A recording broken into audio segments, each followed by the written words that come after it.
Hello all and welcome back to the FRS Formula One Team F1 2021, and we've had a couple of false starts on this series, but with the handling changes coming in, the league season getting really busy, and of course new tracks getting added, I've decided to restart one last time, and this will be the final restart of this series.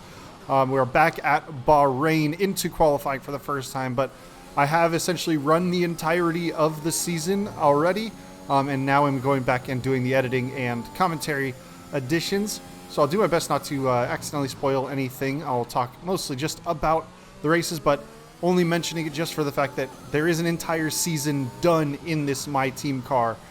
We did do a little bit of activity planning. I decided to skip past the car reveal and all that stuff. We do have Felipe Drogovic as our teammate, sticking with the Brazilian theme that we've had in most of our other setups. But here we are now into the tricky braking zone of turn 9, turn 10, getting the car rotated through there. Now with the MyTeam car, we are performance-wise sitting just right around above Alfa Romeo, I believe it is, in the performance index. But Bahrain is a multi-stop track for those having to start on the soft tires. It's a high degradation track. So if we, as expected, are not going to qualify inside the top 10, we do have a good opportunity to score some points using the alternative one-stop strategy, as the medium and hard tire are still decently quick around here. In fact, the preferred strategy is a one-stop, but the soft tires just don't last long enough to make a one-stop particularly viable onto the hard tire. But setting our first lap time in now, we'll jump back out on track after getting a new set of tires on. We've fallen provisionally now down to 15th overall going into the 10 minutes left. And so we are running the season settings much like we do in the FRS League. We have 18-minute qualifying sessions, a single qualifying session not going through Q1, Q2, and Q3, and a 50% distance race. That means the tire deg will be scaled up in that way as well. And 25% races typically don't introduce the tire strategy variance that you see from a full race. 50% is a good spot to get those variable strategies, allows potentially 2 stops to work around some tracks, but is not so long as a full 100% race. Do all the practice programs available to us off camera, so those are certainly driven and gone through, and also use them just to get acclimated to the track. Of course, I run the FRS League. I drive in the Xbox divisions, but of course you can see with this custom livery, that means we are on the PC version, so we do have to, there's a little bit of difference in the way the car feels and drives, but we're not going to worry too much. It's pretty close, much closer than it was in 2020. 2020 was a bigger variance. But one other change that happened in the intermediate times between the two restarts of this series was a change to the steering wheel rig setup there. So we're no longer on the Logitech G920. We have finally, after a long wait with the pre-orders, gotten a hold of our CSL DD. So a new wheelbase there, some CSL Elite pedals, load cell brake. Took a little bit of time to get used to compared to the G920, and of course the Formula rim makes a big difference, so a lot more buttons to deal with, but it does allow me to do some more adjustments. Having the brake bias and differential on its own encoders now makes it a lot easier than having to dial up and down for everything. But here we are on the final flying lap, just about to head up to turn 9 and 10. We're up about 1.5 tenths. We do have some good opportunity to gain time here through. A little slow on the entry, but it's going to allow us to rotate the car a little better for the XEC, gaining time all the way down the straight. We are starting to close up on a Red Bull who is on an in-lap, on a cool-down lap of their own. I believe they might be on an out-lap, actually. Regardless, they're not on a fast lap, which is why we're catching up to them so much, and should actually give us an opportunity to grab a little bit of slipstream. Not quite as quick as we were before through turn 13, but closing up on them just a little bit, grabbing that little bit of slipstream. So they are on an out lap, as you can see. They turned the wick up through that final corner, picked up space. Big bump over the curb in the final corner really cost us a bit of time. We're only going to improve by about 1.5 tenths, but that provisionally moves us up to 10, although several other cars still have their runs to do. With qualifying finished, it's time to remind ourselves of our top three: Hamilton, Verstappen and Sergio Perez. Well, that wraps up qualifying, but don't worry, we'll be back tomorrow as we head into the Grand Prix.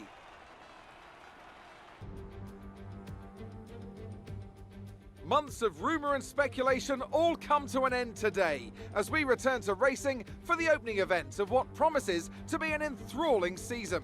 Welcome along then to round one of this year's Formula One World Championship. There's no shortage of passing opportunities around the 3.36 miles of the Bahrain International Circuit, with the best at turn 1 of course, and then another soon into turn 4. 15 corners here, 6 to the left and 9 to the right, and we could see 1 or 2 flat spots into the tight left-hander of turn 10. A new season then, a clean slate where anything could happen. Anthony Davidson is with me today as we get another year of Formula One underway. We're into those tense few minutes before the first race then. Everyone's a little bit nervous about reliability. They haven't been running in the hot, turbulent wake of other cars in practice. They've not been pushing at 100% for long durations. Let's hope no one has to deal with any nasty surprises. Off the back of a fantastic qualifying session, it's time to see how our starting grid looks for today's race. An immense lap from Lewis Hamilton yesterday puts him on pole position, edging out Max Verstappen, who'll start from P2. Looking at the rest of today's grid, we have Perez, Bottas, Lando Norris and Sainz, Ricciardo, Fernando Alonso, Ocon and Pierre Gasly, Vettel, oldtimer, Yuki Tsunoda and Stroll, Raikkonen, Drugovich, George Russell and Antonio Giovinazzi, Latifi, Mick Schumacher, Mazepin and Charles Leclerc completes today's grid order. Which of these talented drivers will come out on top today? So we're starting in P12 on the grid here as the 5 red lights come up to start the first race of the season. A decent getaway on the medium tire. Vettel alongside on the left. Lance Stroll getting a good launch, trying to come down the inside. We're going to cover him off, stay on the inside and brake late into turn 1, looking to just keep our nose clean. Very, very dangerous through here into turn 1 and 2, especially at the start, because we have to make a bit of avoidant action as the 2 Aston Martins are side by side, and we end up getting a little bit of squeezed out of room there, but we've managed to stay in between those 2 Aston Martins. Only dropped the 1 position now down to P13 at the start of the race here as Tsunoda got a lightning start behind us in that Alpha Tower. We've run fairly wide here as we enter the S's section, and that's going to allow Stroll to try and pull alongside. We're going to squeeze him up against the apex a little bit as we just file right into the racing line. It looks like Stroll's already got a little bit of damage on that front wing. For this series, we are running the standard damage model. And then as far as mechanical failures, we do have full engine failures enabled, but the frequency of the failures are set to low. So they hopefully they should be something we're worried about if we push the engine too far, but also not something that should just come up and bite us randomly, as trying to get these medium tires up to temperature. You see running wide through the dirty air there, that fast right-hander. But now we are running a little bit lower downforce setup than the AI cars. You can see we're closing just a little bit down the back straight, a little bit of lift to save. You can see we've barely only have a little bit of extra fuel on board the car there. Tried to do some calculations based on the practice sessions, but here we are with the overtake on in the slipstream of Sebastian Vettel, pulling to the outside.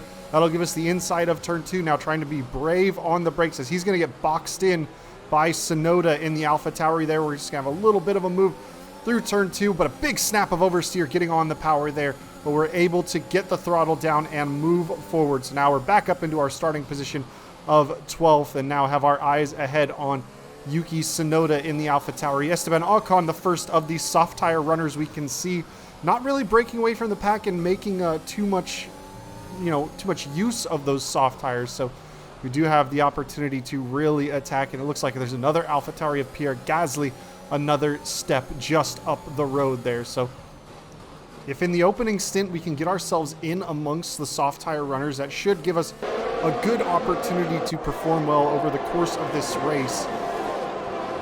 We are still being hounded by Sebastian Vettel in that Aston Martin, but no DRS just yet. At the start of lap 3 is when we'll get it. Here we are on lap 2, as the field is already starting to stretch out a bit. Now coming into this series, as far as AI difficulty is, we have it set on 98% difficulty, just to cover the fluctuations of some good tracks, some bad tracks. Try to find somewhere in the middle. The AI is stronger and weaker without having to adjust the AI constantly, so we'll just have some good tracks, some bad tracks for the AI, but of course it's hard to gauge because there are some tracks that I am better at compared to others. We are running the full 23 race calendar, so we will be paying a visit to Imola, Portimao, and Jeddah now that it's in the game for this season. But now with the DRS available to us, we do get the DRS off Yuki Tsunoda, so that's going to allow us to defend from Sebastian Vettel behind, but we're nowhere near close enough to really make an attacking move on Yuki just yet. We're still trying to close in and start to catch up to this group. As you can see, all the soft tires just ahead of Tsunoda. He's last of the mediums that we've got to get ahead of, and then we should have an opportunity in another lap or two where the soft tires are going to start to degrade, and we'll actually have a situation where the medium tires start to get a little quicker than what the soft tires are.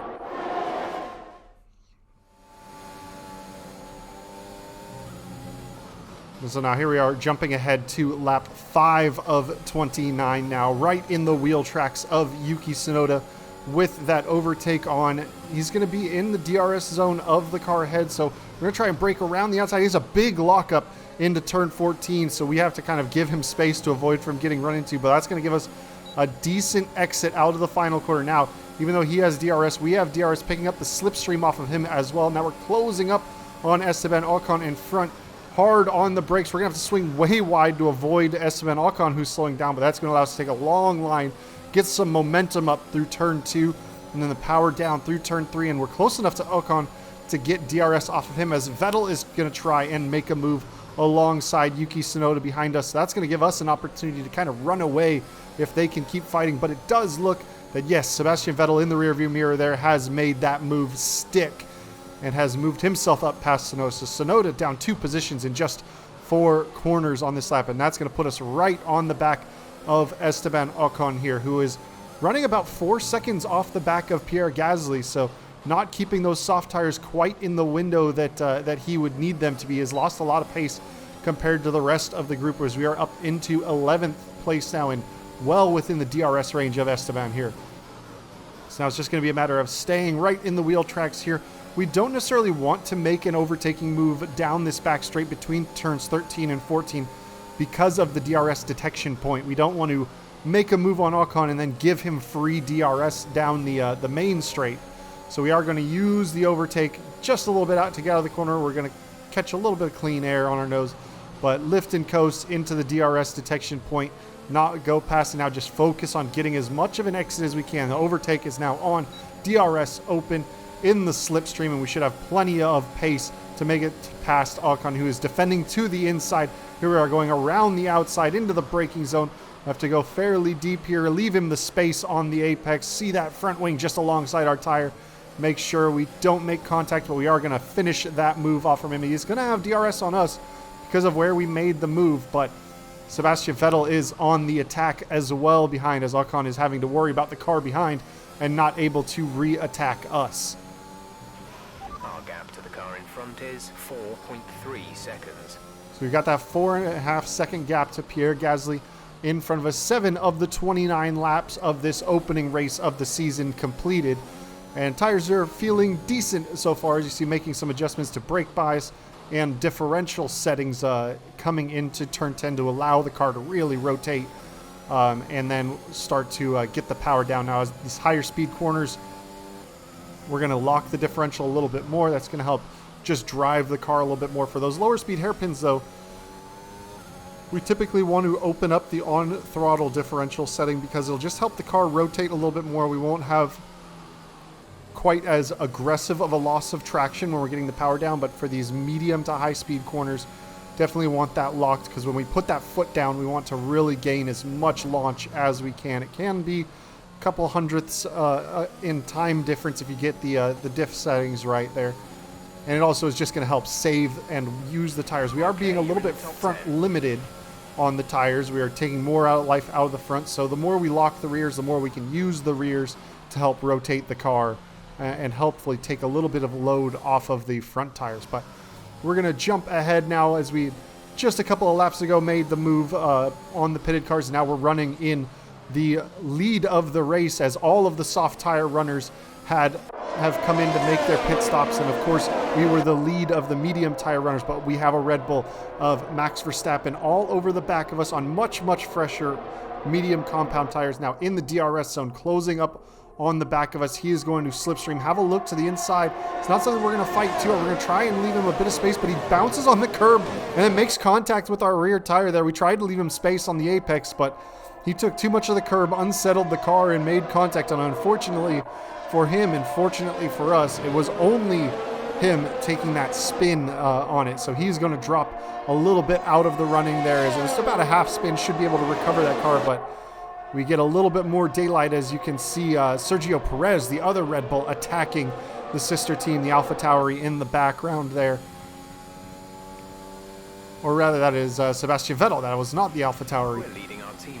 But we do have both of the Mercedes as well, Hamilton and Valtteri Bottas. Perez getting double overtaken off of the DRS there, but he's got soft tires on, so he's going to be able to make this medium stint push very hard to try and close up and take the race lead away from me if he can get through there. And now looking in the bottom right corner, you can see the fuel mix now ticking over to that red mark as a big snap of oversteer as we get the power down out of turn 4. But you can see it with that fuel going right around that red mark. We are under fueled a little bit, and we're not gaining any net fuel over the course of this race. We are losing a little bit of margin per lap, so we are going to have to start to do some lifting and coasting in this race. We're going to push on through this stint when we can, but we will be something where we're going to have to sacrifice some pace at some point in this race, just because we got our fuel level just a little bit wrong at the start. Now, of course, one of the big changes from F1 2020 to 2021 in alignment with the technical regulation changes of real F1 is that we no longer have the ability to change our engine modes. You can see we're stuck in that standard mode all the time now. We're in F1 2020. We used to be able to underfuel the car by a fair margin and then do some switching of dropping down to the lower fuel burn mixture when we were in the slower section of the track, and then powered up to the rich and high power mixtures in the straights. Now we just have one engine mode to use all the time. The only time you can change it down is during a safety car period, and that is only down when you're going to be saving fuel already anyway. So not much to worry about fuel-wise. We have Sergio Perez, though, now in the DRS all over the back of us on some very sticky soft tires. Not going to make the move into turn 4, but we go very wide on the exit there, and he's just going to slot it right up the inside. We have no choice but to tuck in, as our trying to fight much newer soft tires on these worn medium tires that have been on since the start of the race.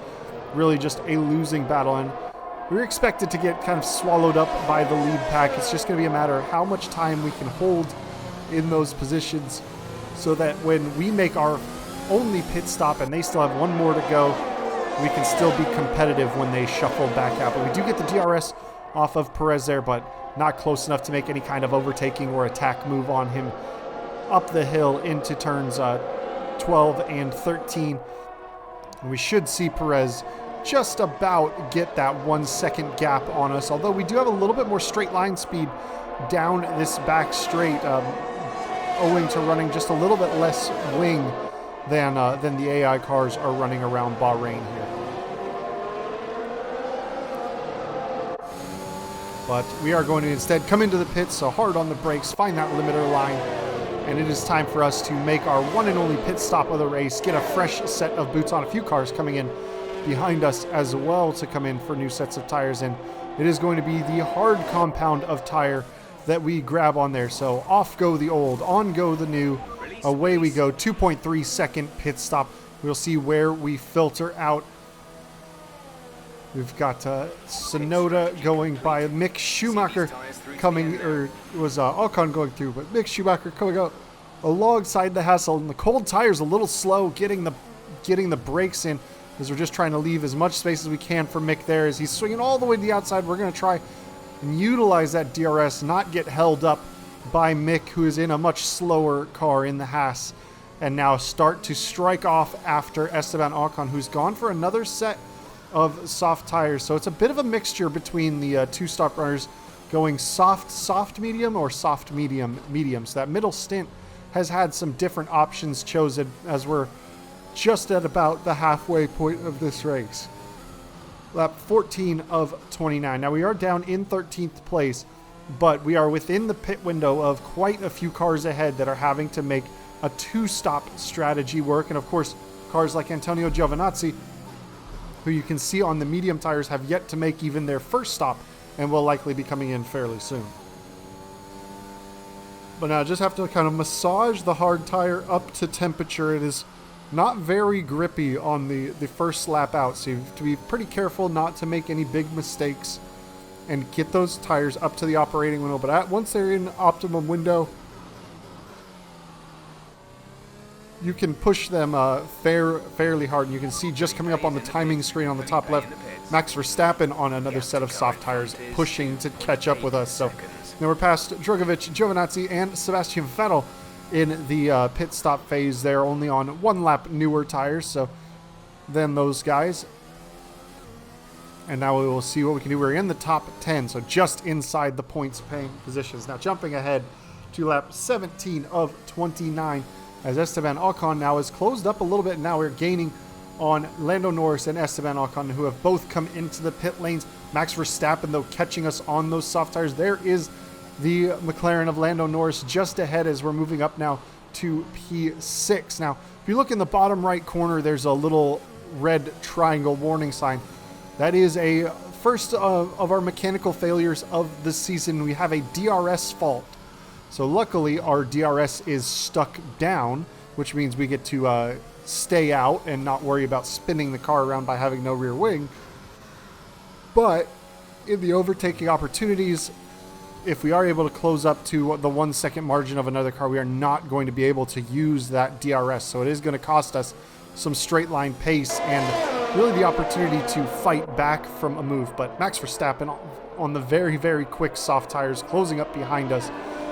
You're going to see that rear wing flip open from that Red Bull Honda open, coming down into turn 11. He's not going to be close enough to make a move this time, and where he made the ill-advised hop across the curbs that got him spun around last time. But just the amount of extra grip he's going to have in this S section compared to us on the hard tires is massive. It's so much easier to tuck the nose in, and you can see just how much distance he's gained on us. So he's in the slipstream, but we do have that straight line advantage by just a little bit, but he is surely going to have a pretty easy run at us down the DRS straight this last time. So now rear wing open for the Red Bull. We're not even really going to fight it that hard. We're just going to maintain the racing line.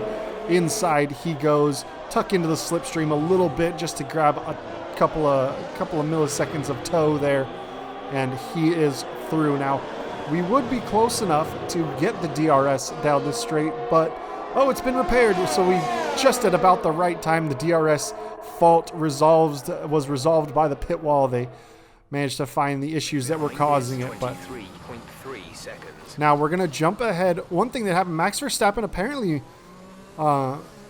pitting again out of the way. He came in very shortly after overtaking us, but we're jumping ahead now, lap 26 of 29. So we're running in 5th place overall now, and we have let Lando Norris get away from us. Those medium tires just way faster than us and in a faster car. But also Daniel Ricciardo has been reeling us in bit by bit over this final stint of the race and is now all over the back of us. We've been able to do a little bit of lift and coast during his closing phase, and we're still trying to lift and coast where we can. So you can see that fuel mix now in the plus 0.04 laps available. So we have gotten it back into the green, but we can't push flat out. We will lose that margin if we go fully flat out all the way to the checkered flag. So we do need to strategically pick and choose a couple of corners here and there to do a tiny bit of lifting on to save some fuel. As we've gone personal best in the second sector there, really pushing, trying to get there as quick as we can, but he is well within the yards. You see a big lift into the final corner there. And now he's only a half second back of us, and we are also having to play quite a lot with the electrical deployment that we have available to us. We see that flashing red light on the rear of our car from the off-board shot there, meaning we are under that 10% battery charge mark, so we lose a bit of performance in the straights. It's not able to deploy as hard, and it means you're just about running out. Now here comes Ricciardo with the DRS open. We are deploying what battery we have left, and we are able to just hold him off. Now, trying to be smart and not make the mistake we made coming out of turn 4 when we had let Sergio Perez pass. So keeping the rear end in check, not over throttling the car, especially as these tires are wearing down.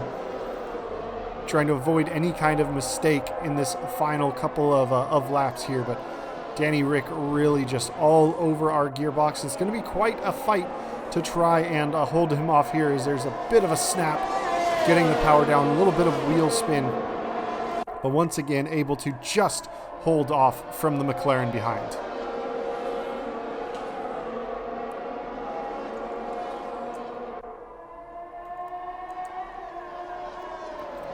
Now coming through turn 12 and 13 is one of our advantageous points on the track. There's no DRS here for him to close up.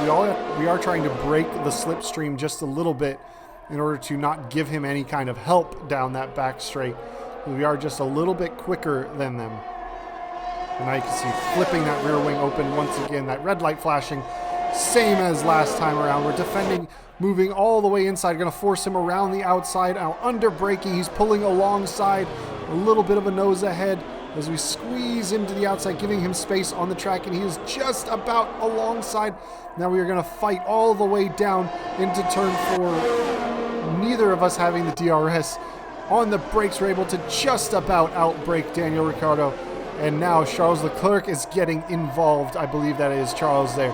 So the Ferrari closing up to the pack as well, him on the hard tires, as we are definitely costing Danny Rick quite a bit of pace through this infield section of the track. Now, if we can get Leclerc involved, if we can get him to try and make a move on Danny Rick, that would give us some much-needed breathing space, but I think Ricciardo is just too close to us to have any kind of opportunity. So here we are now, DRS once again out of turn 10 into turn 11. He's alongside on the inside. We try and be brave on the brakes. We're going a little bit deeper, but he is going to just use that extra grip and slip right on past us, and now we have to make sure to not let Leclerc get through. So now on the brakes, turn 13. We are going to stay well within the DRS zone of Daniel Ricciardo, though, so we should have an opportunity to catch him and make a move down into turn 1 as the laps are just winding down on this race. One of our last opportunities to really make a move. A good launch out of that final corner. Now with the DRS open, you can see closing up to Danny Rick.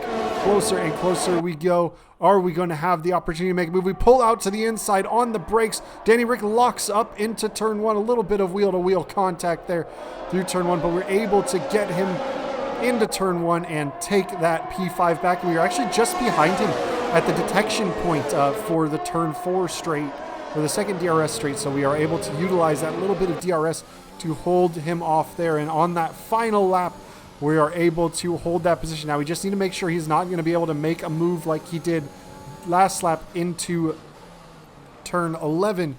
So it is all about getting the power down out of turn 10. We've managed to save just enough fuel to push the rest of the way. A little bit of a lift and coast just to make sure the tires are nice and cool, not push too hard. And now throttle down, overtake on, and you can see we got a good launch out of turn 10 that time.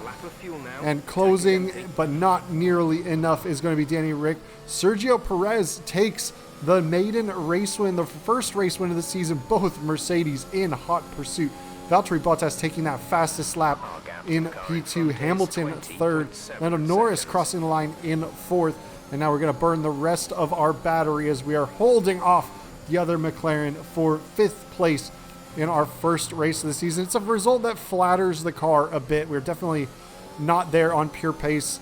The strategy was massive, and just having a good setup was enough to keep us in there. So it was a solid run to grab some strong 10 points in our first race of the season, but not something we're going to expect to see at every track this season. Bahrain is a track I've got a lot of practice at, and just the strategy helped us out there. So as they climb out of the car, the Red Bull team are ready and waiting to celebrate a thoroughly well-deserved win. So Anthony, what made the difference out there today? Well, they certainly stood out as a driver with tons of confidence on the track. I think their ability to keep their cool, even during some of the more hectic parts of the race, meant they were able to capitalise on the mistakes of other drivers, giving them the opportunity to make their way to the top spot with ease.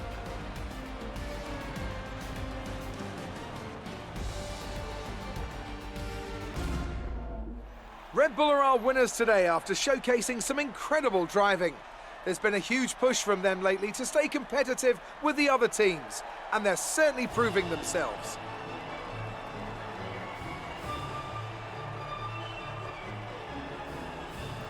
Strong result for Red Bull at the opening race of the season. If it wasn't for Verstappen running into me, I think they would probably have performed even a little bit better, may have been in the mix there. Let's see how the driver standings have changed. The points that Sergio Perez earned today see him take over the lead in the Drivers' Championship. Now, let's discuss, Ant. Who would you say is a contender for Driver of the Day? I have to give it to Old Timer. There was a lot going on all down the field, but they were the only one who I really felt maximised their potential. It's time to check out the Constructors' standings. Mercedes moved to the top of the table. Well, that was certainly an incredible weekend of racing. Be sure to join myself and Ant for more exciting Formula One action soon. So Felipe down in P15. Max Verstappen finishing 12th, having to take an extra pit stop. So must have gotten damage at some point, having to go 3 stops on that one. But it's a good early start for the fledgling team, although I'm sure there's going to be opportunities for AlphaTauris and Ferraris and Alpines to attack us a bit more in the coming races. But we'll get ready to head back to the facility and get ourselves set up for between this race and the next. Is going to be the Emilia-Romagna Grand Prix. We are going to Imola, which is one of the new tracks added to F1 2021, and one of the ones that was not available when I started this series the first couple of times. So that one is in its now rightful place as the second race of the season. So just filling out the activity timeline. We have enough days to do literally all 6 activities before the Grand Prix weekend. And now we've got a couple $100,000, 818,000, and just seeing if there's anything we can afford. $1 million looks to be the cheapest upgrade available. We do have 2,000 R&D points, so we'll get a few developments underway. We do have some aero work being set up already. We're going to check out the streamlined suspension arms for a little bit of drag reduction now onto the chassis, which is one of our weakest points of the car. We are fairly strong on aero, and we are running the Mercedes power unit. So we do have a pretty good engine as well. It is really going to be durability and chassis where we're going to have to make some improvements. We have a couple of options here. Take your time. Now, one thing that's also new to the MyTeam version of F1 2021 are these incidents in your different departments. So occasionally you have to make a choice. That one was pretty easy. There was only positives, so we went for more pace for Felipe, but sometimes it's spend money or get resource points, etc., etc. So now, after getting a little bit of our weekly monies in, we've got 1.4 million on board, and we're going to go ahead and spend it on our durability upgrades there. And we did complete some rear wing strakes, so that is going to help out with a little bit more of that rear downforce as well. And just seeing if we can spend any of the points. We have only 322 R&D points left, so it doesn't look like we can afford to spend anything else at the moment. So we'll go ahead and advance time just a little bit further, as that durability department upgrade has come through, and a few more weekly resources before we get ready to head off to the second race of the season in Imola. But the first of our visits to Italy will be coming up next. Thank you for rejoining me for the restart of this series. I promise this is the last time I'll be restarting this particular series, because I've already recorded the entire season. So we definitely will get through it, and I will keep these coming over the course of the off season before FRS Season 6 comes up. But I'll catch you guys later. Peace.